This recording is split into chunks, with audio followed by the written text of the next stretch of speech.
Hi hello ഇവർ വിവാഹിതരായ സീരിയലിൻ്റെ മറ്റൊരു സ്റ്റോറിയിലേക്ക് എല്ലാവർക്കും സ്വാഗതം. അങ്ങനെ ഭൂമിയുടെ പ്രിയപ്പെട്ട അച്ഛൻ അച്യുതൻ കൊല്ലപ്പെടുകയാണ് കേട്ടോ. ആ സ്റ്റോറി ആണ് ഇനി പറയാൻ വേണ്ടി പോകുന്നത്. അങ്ങനെ അച്യുതൻ ആകെ ഭ്രാന്തെടുത്ത ഒരവസ്ഥയിലാണ്. ഭവാനിയും ആ ഒരു കില്ലറും കൂടെ സംസാരിക്കുന്നത് കേട്ടതോടുകൂടെ ആ വീടും നാടും വിട്ടു പോവാൻ വരെ അച്യുതൻ ചിന്തിക്കുന്നുണ്ട്. എന്ത് വില കൊടുത്തും തൻ്റെ മകളെ രക്ഷിക്കണം. തൻ്റെ മകള് ആണ് അവരുദ്ദേശിക്കുന്ന പെൺകുട്ടിയെന്ന് അവർ അറിയാൻ പാടില്ല. അങ്ങനെ ഭൂമിയുടെ പിന്നാലെ എപ്പോഴും അച്യുതൻ ഒരു കാവലായി അവളുടെ പുറകെ അവൾ എവിടെ പോകുന്നിടത്തെല്ലാം അച്യുതനുണ്ട്.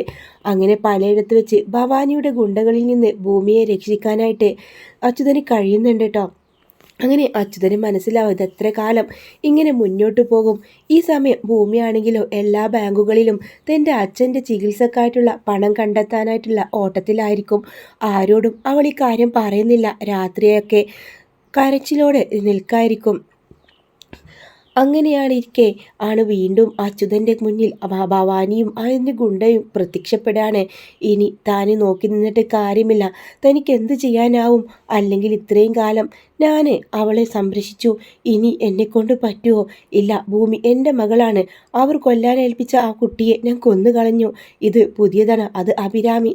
ഇതെൻ്റെ മകൾ ഭൂമി എന്നെല്ലാം ചിന്തിക്കുന്നുണ്ട് കേട്ടോ.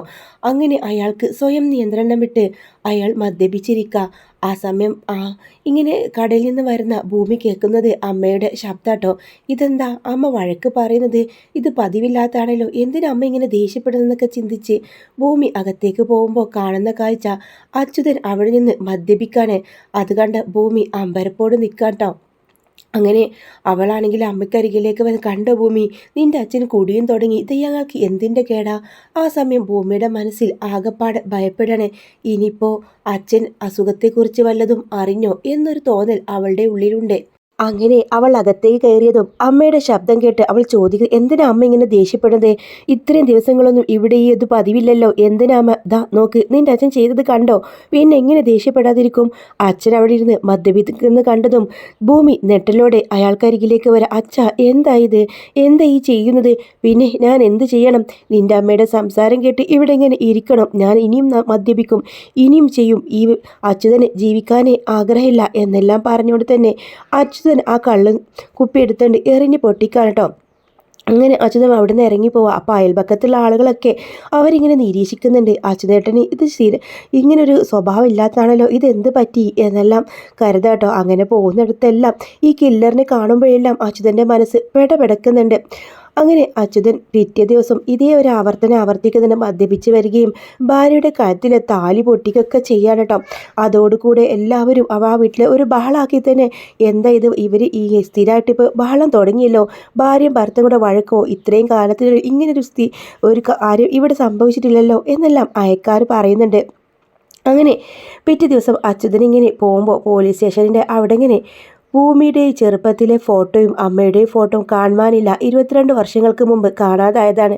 ഇവരെ കണ്ടു കിട്ടുന്നവർ പോലീസിൽ വിവരം അറിയിക്കുക എന്ന് പറഞ്ഞ് നമ്പർ കൊടുത്തിട്ടുണ്ട് കേട്ടോ. അങ്ങനെ അച്യുതനാണെങ്കിലോ തൻ്റെ ഭൂമി മോളാണല്ലോ ഇതെല്ലാം കരുതിക്കൊണ്ട് ആ ഫോട്ടോക്കരികിലേക്ക് ചെല്ലാം. എന്നിട്ട് നേരെ പോലീസ് സ്റ്റേഷനിലേക്ക് കയറി ചെല്ലുന്നുണ്ട്. അവിടെ ഭൂമിയെയും അച്ഛനെയൊക്കെ പരിചയമുള്ള ഒരു കോൺസ്റ്റബിൾ അവിടേക്ക് വരുന്നുണ്ട്. അല്ല, എന്താ അച്യുത?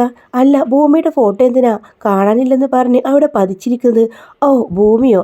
അതെ, ആ ഫോട്ടോ കണ്ടപ്പോൾ ഭൂമിയുടെ ചെറുപ്പക്കാലം പോലെ തോന്നിയോ അച്ഛന്? ഇതല്ല, ഇവിടുത്തെ സാറില്ലേ, സാറിൻ്റെ അമ്മാവൻ്റെ ഭാര്യയും മകളും 22 വർഷങ്ങൾക്ക് മുമ്പ് അവരെ കാണാതായി, ഇതുവരെ കണ്ടു കിട്ടിയിട്ടില്ല. ഇപ്പം അതിൻ്റെ ഒരു അന്വേഷണത്തിലാണ് എന്ന് പറയുമ്പോൾ അച്യുതൻ അമ്പരപ്പോടെ നിൽക്കുക. ശരിയാണല്ലോ, ഭൂമി തൻ്റെ കയ്യിൽ കിട്ടിയത് 22 വർഷമായി. അങ്ങനെയാണെങ്കിൽ ആ ഫോട്ടോയിലുള്ളത് ഭൂമിയുടെ അമ്മയല്ലേ? അപ്പോൾ അവളൊരു സാധാരണ പെൺകുട്ടിയല്ല, സാധാരണ കുടുംബത്തിൽ ജനിച്ചതുമല്ല. അവൾ സൗഭാഗ്യപുരത്ത് ജനിച്ചവളാണ്. അവളുടെ മുറച്ചെറുക്കനാണ് ഈ പോലീസുകാരൻ. വളരെ സന്തോഷത്തോടെ ആ സന്തോഷം അറിയി തൻ്റെ ഭൂമിയെ കാണാനായിട്ട് വീട്ടിലേക്ക് പോവാണ്. അങ്ങനെ അച്യുതൻ വീട്ടിലേക്ക് സന്തോഷത്തോടെ കയറി വരുന്ന കാണുമ്പോൾ ഭാര്യയ്ക്കും സന്തോഷമാവട്ടെ. അവളുടെ കഴുത്തിൽ ആ താലി പൊട്ടിച്ചിട്ടുണ്ടാവും. അച്യുതൻ ആ ഒരു സമയത്ത് തന്നെ മറ്റൊരു മഞ്ഞ ചരട് കഴുത്തിലെടുത്ത് കെട്ടിയിട്ടും ഉണ്ടാവും കേട്ടോ. അത് കാണുമ്പോൾ അയാൾക്ക് വലിയ സന്തോഷമാണ്. അങ്ങനെ ഭാര്യയെ ചേർത്ത് പിടിച്ച് നിൽക്കുന്ന സമയത്ത് ഈ അച്യുതൻ ആ ഫോട്ടോയിൽ നോക്കിയിട്ട് ഇങ്ങനെ സംസാരിക്കുന്നത്, എൻ്റെ ഭൂമിമോള് സാധാരണയല്ല, എൻ്റെ ഭൂമിമോളുടെ ആളുകളെ കൂടപ്പിറപ്പുകളെയും അച്ഛനൊക്കെ ഇപ്പം ആരൊക്കെയാണെന്ന് എനിക്ക് മനസ്സിലായെന്ന് ആ ഫോട്ടോ നോക്കി പറഞ്ഞിട്ടുണ്ടാവും. അവിടെ ഇങ്ങനെ മതിലിൽ ഇങ്ങനെ പോസ്റ്റർ പോലെ ഒട്ടിച്ചിട്ടുണ്ടാവും. അങ്ങനെ അച്യുതനെ ഫോളോ ചെയ്ത ആ ഒരു കില്ലർ ഉണ്ടല്ലോ ഇത് കാണുന്നുണ്ടാവും. അപ്പോൾ തന്നെ ഭവാനിയെ വിളിക്കുന്നുണ്ട്. അതെ, അയാളുടെ വീട് എവിടെയാണെന്നും അയാൾ ആരാണെന്നും എനിക്ക് മനസ്സിലായി. ഞാൻ അയാളെ ഫോളോ ചെയ്ത് പോവാണ്. അങ്ങനെ അച്യുതൻ്റെ വീട് ഇയാൾ കണ്ടുപിടിക്കുന്നുണ്ട് കേട്ടോ ഈ ഒരു കില്ലർ.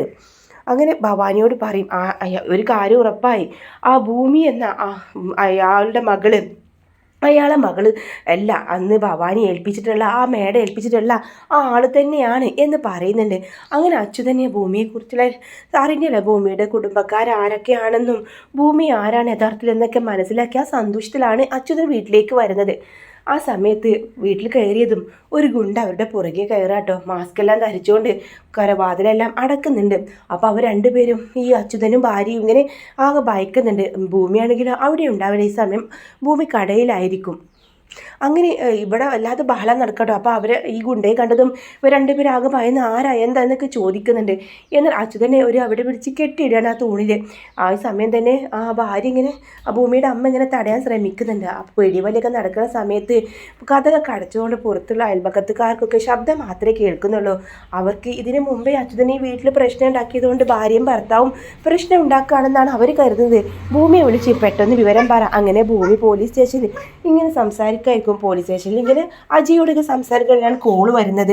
ഇങ്ങനെ വീട്ടിൽ എന്തൊക്കെയോ ശബ്ദം കേൾക്കുന്നു, പിടിവലി നടക്കുന്നു. അങ്ങനെ പോലീസുകാരൊക്കെ കൂട്ടിയിട്ടാട്ടോ ആ സമയത്ത് അവിടേക്ക് പോകുന്നത്. അങ്ങനെ ഈ കില്ലർ അച്യുതൻ്റെ നെഞ്ചിന് നേരെ കത്തി ആഞ്ഞിറക്കാണ്. ഇത് കണ്ടതും ഭൂമിയുടെ അമ്മയുടെ ആ ഒരു ബോധം അങ്ങ് പോകുന്നുണ്ട് കേട്ടോ. അദ്ദേഹമാണെങ്കിൽ നിലത്ത് കുത്തേറ്റ് മരിച്ചു കിടക്കാണ്. ഭൂമിയുടെ അമ്മയുടെ ആ ഒരു ബോധം പോയതോടുകൂടെ തന്നെ അവരും ഈ കാര്യങ്ങളൊന്നും കാണുന്നില്ല. അപ്പോഴേക്കും പുറത്ത് പോലീസുകാരും ഭൂമിയൊക്കെ വന്ന് നിൽക്കുന്നുണ്ട്. കതക് തട്ടി വിളിക്കുന്നുണ്ടെങ്കിലും ആരും അകത്തുനിന്ന് തുറക്കുന്നില്ല. കുറച്ച് സമയം കഴിയുമ്പോൾ ഈ ശബ്ദം കേട്ടിട്ട് ഭൂമിയുടെ അമ്മയുടെ ബോധം വരെയാണ്. അവർ നോക്കുന്ന സമയത്ത് തൻ്റെ മുമ്പിൽ തൻ്റെ ഭർത്താവ് കുത്തേറ്റ് മരിച്ചു കിടക്കുന്നു. അവർ അലറി വിളിച്ചുകൊണ്ട് ആ കത്തി വലിച്ചൂരാണ്. അച്യുതേട്ട എന്ന് വിളിക്കുന്നുണ്ട്. ആ വലിച്ചൂരുന്ന ആ ഒരു സമയത്താണ് കതക് തുറന്ന് അവിടേക്ക് പോലീസുകാർ കയറുന്നത്. അങ്ങനെ അച്യുതനെ കൊന്നത് ഭാര്യയാണെന്ന നിലയിൽ എല്ലാവരും സംശയിക്കാട്ടോ. ഈ സമയം തന്നെ അജയിൻ്റെയും അഞ്ജനയുടെയും വിവാഹ നിശ്ചയം അവിടെ വീട്ടിൽ നടക്കുന്നുണ്ടാവും. കല്യാണക്കുറിയുടെ ആ ഒരു ഡിസൈനൊക്കെ അവർ സെലക്ട് ചെയ്യുന്ന സമയത്താണ് ഈ സംഭവം ഇവിടെ അരങ്ങേറുന്നത്. അവിടെ അഞ്ജന നന്നായി ഒരുങ്ങി അജയ്ക്ക് വേണ്ടി കാത്തിരിക്കായിരിക്കും. എന്നാൽ ഇവിടെയാണെങ്കിലോ ഈ സംഭവങ്ങളാണ്. അതിന് ഭവാനിയെ വിളിച്ച് കില്ലർ അച്യുതനെ കൊന്ന കാര്യം പറയുന്നുണ്ട്. എടാ വിഡി, നീ എന്ത് പണിയെ കാണിച്ചത്? ഈ സമയത്ത് അദ്ദേഹത്തെ കണ്ട അയാളുടെ ഭാര്യ കണ്ടു കാണില്ലേ തന്നെ. അങ്ങനെ വീണ്ടും കേസ് തിരിമറി നടന്നു. ഭാര്യയാണ് കൊന്നെന്ന ലെവലിൽ എത്തിയെന്ന് ഈ കില്ലർ ഭവാനിയോട് പറയുകയും ചെയ്യാണ്. അങ്ങനെ ആണെങ്കിലും അച്യുതൻ്റെ കൊലയാളിയായിട്ട് തന്നെ ഭൂമിയുടെ അമ്മയെ അവർ അറസ്റ്റ് ചെയ്ത് കൊണ്ടുപോവാട്ടോ. താനൊരു തെറ്റും ചെയ്തില്ലെന്നും തൻ്റെ അച്യുതനെ തനിക്ക് നുള്ളി നോവിക്കാനാവില്ലെന്നൊക്കെ പറയുന്നുണ്ട്. അവർ 2-3 ദിവസം അവിടെ വഴക്ക് നടന്നതെല്ലാം അയൽപക്കത്തുകാർ പറഞ്ഞതോടുകൂടെ തെളിവായിട്ട് തന്നെ പോവാം. തൻ്റെ അമ്മ അച്ഛനെ ഒരിക്കലും കൊല്ലില്ലെന്ന് ഭൂമി ആണയിട്ട് പറയുന്നുണ്ട്. തെളിവുകളെല്ലാം അവളുടെ അമ്മയ്ക്കെതിരെ ആയതുകൊണ്ട് തന്നെ പോലീസ് അറസ്റ്റ് ചെയ്ത് കൊണ്ടുപോവാണ്. ഈ സമയം സൗകര്യമാവാട്ടോ. തൽക്കാലം ആരും തന്നെ കൊലയാളിയെ സംശയിക്കുന്നില്ലല്ലോ. ഭൂമിയായിരുന്നു കൊല്ലേണ്ടത്. അയാളെ കൊന്നിട്ട് എന്ത് കാര്യമുള്ളതെന്ന് പറഞ്ഞ് ആ കില്ലറിനെ മോശമാക്കി വല്ലാതെ വഴക്ക് പറയുന്നുണ്ട് ഭവാനി. തൽക്കാലത്തേക്ക് രക്ഷപ്പെട്ടു. ഇനി എന്തായാലും നമുക്ക് നോക്കാം. ആ സമയം അജയും അഞ്ജലിയും തമ്മിലുള്ള മോതിരമാറ്റ ചടങ്ങ് നടക്കാൻ ഇരിക്കായിരിക്കും. എന്നാൽ അജയ് എത്ര സായിട്ടും ആ ഒരു ഫംഗ്ഷനിൽ എത്തിച്ചേരുന്നില്ല.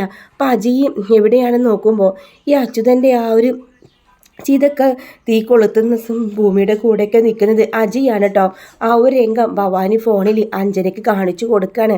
അഞ്ജനയ്ക്ക് അത് കണ്ടതും ആകെപ്പാടെ കലിപ്പ് കയറുക കേട്ടോ. അവളുടെ പുറകെ ആ ഭൂമിയുടെ പുറകെയാണല്ലോ ഏത് സമയം ഈ അജയ് എന്ന് പറഞ്ഞ് അവർക്ക് ഭ്രാന്തെടുക്കുന്ന പോലെ തോന്നാണ്. അങ്ങനെ അജയ് അച്യുതൻ മരിക്കാൻ കേട്ടോ. ഭൂമിക്ക് പിന്നെ അമ്മ മാത്രം. അമ്മ ഇപ്പോൾ ജയിലിലാണ്. എന്ത് ചെയ്യണമെന്നറിയാതെ ഭൂമിയാകെ തകർന്ന് നിൽക്കുക കേട്ടോ. ആ ഒരു സാഹചര്യത്തിലായിരിക്കാം അജയ് അവളുടെ വിവാഹം കഴിക്കുന്നത്. എന്തായാലും ആ ഒരു എപ്പിസോഡുമായിട്ട് അടുത്ത വീഡിയോയിൽ കാണാം. ഈ വീഡിയോ നിങ്ങൾക്ക് ഇഷ്ടമാണെങ്കിൽ ലൈക്ക് ചെയ്യാനും ചാനൽ സബ്സ്ക്രൈബ് ചെയ്ത് സപ്പോർട്ട് ചെയ്യാനും മറക്കല്ലേ.